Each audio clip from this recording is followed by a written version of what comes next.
Guys, this is Dania and welcome back to Aksa Collection. So in the past 24 hours, I have done so much work for the business. I have responded to the adverse report for my trademark, researched the best website builder for a e-commerce website and a company. I've actually finished the website, so that's all up and running. I'll put that link in the bio.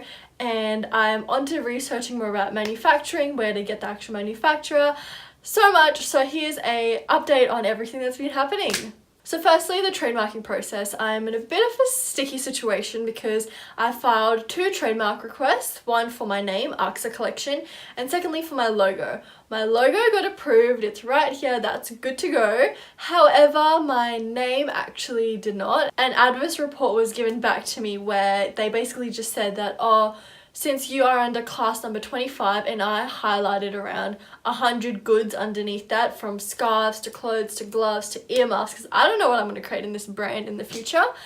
It overlapped with a few other companies like Aksa Wool, Aksa Nova, this pharmaceutical company, Aksa Ugg, and they were just like, look, it's too similar.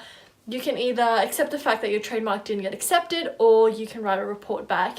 And of course I wrote a report back. So what I did is I basically highlighted 3 different reports. So for my first report, I went through trademarks that had conflicts of interest, and I just wrote down in dot point form either that there is minimal confusion between the brands. For example, Aksa Ugg, they specialize in wool and footwear. However, I will be specializing in sneakers, sandals and heels. Or if there was the same goods under the classes, for example, another one had earmuffs, I just chose to eliminate earmuffs from my trademark. I went through that and I wrote that report. That was around 3 pages. For my second report, I had to file some evidence under section 43 and 44 of the IP laws for trademarking. I could have either said that there was prior use before the first established trademark, or there was honest concurrent use, and I chose to go with the latter because I have chosen Aksa as a personal name because a few of my friends have called me Dania Aksa. I used to have the nickname Aksa. I'm super interested in my future family having names starting with A, X and A. It's part of my identity, and I wrote that inside the declaration of honest concurrent use alongside when I first thought of the name, which was in 2015. Lastly, I had to state how much money I've actually invested into the business so far under the name Aksa Collection, whether that was for marketing, media, employees, or how many goods or services that I've actually sold and how much revenue I've made in the past year or 2 years, or since it was an established brand. Obviously, as you guys know, I have not started selling anything because I wanted to make sure that the trademark was established first, so I'm glad I did that and I'm glad I made that decision. However, I did obviously mention how much money I've spent into marketing and establishing the brand and the manufacturing costs it took for Pakistan, etc. So as you can see right now, I'll put up on the screen, there is my first report, my second report, and my third one is just my record of registration for my business name Aksa Collection, which was done in January 2018. It's been a year now, so the fact that it has been a year from when I registered my business name to when I got my response for my trademark back, hopefully they'll take that into consideration, especially because I've gotten the domain name as well, aksacollection.com.au. I've gotten my ABN, I've gotten everything under and registered with the legal rights, and it's just not just me coming up with a random brand name and being like, I want this. Now on to the second part of the video. It is regarding the website that I've created. The last update that you guys saw was that I had meetings with a friend who said he was going to make the website for $100. I'd given him all my designs. I told him that I wanted it to be done with Shopify. I wanted Affiliately to be embedded in it. I wanted to be able to have people shop on Instagram, etc. And he said it was all good. I sent him off and he was like, yeah, I'll make it. And unfortunately, he ended up ghosting me. Of course, I should have known this from the logo. I had to do my logo as well by myself. But in retrospect, I'm really happy that I was able to do it myself because I got to choose everything perfectly where I wanted. I got my perfect design, and I'm a perfectionist, so I want everything to be exactly how I like it to be, and I'm really happy. So how I did it was I was tossing up between Squarespace and Shopify. Both of them offer e-commerce websites. Both of them can create beautiful websites. Basically, I watched one video, I'll put the link down below, on what helped me decide between the two. I ended up choosing Shopify, and I'm so happy because it is built for e-commerce website. It's built for online marketing.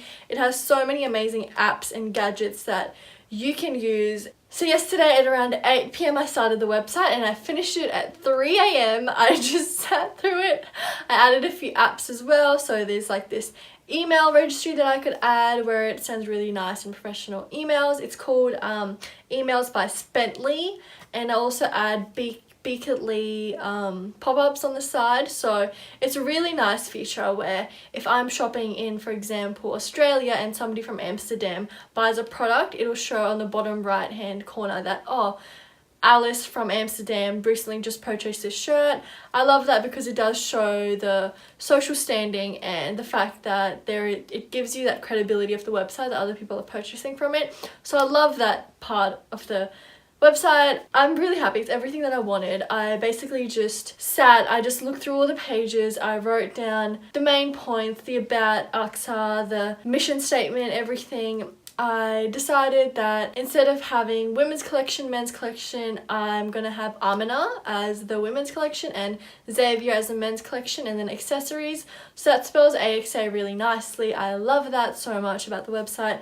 Shopify was a really easy tool to use to create a website because you literally just had to choose a theme. I chose a really nice theme. It was actually how I designed my website to the previous guy anyways, so I was super happy that it followed the same format with a massive landing page with a picture in the middle, and when you scroll down there was the items, so I'm super happy about that. That's the update for the website. I've added my domain, which is axacollection.co, and also axacollection.com.au. I added both because I liked both, and both of them do redirect you to the same website, so I'm super happy about that. They're the finished updates for the website. I've completed it. I'm so excited, especially to do the photography, do the editing, and actually add my products on the website. I'm beyond excited for that. I've already added discount codes. I love how I haven't even created my products, but I've added discount codes. Oh well, anyways, what's the next step? So currently I'm researching into different manufacturers. Wow, you guys don't even know what happened in Pakistan. I filmed like a 20-minute video about Pakistan. I showed all my samples, which are right there. Yeah, my phone got ruined and all my footage got wasted and destroyed, so I couldn't even post that.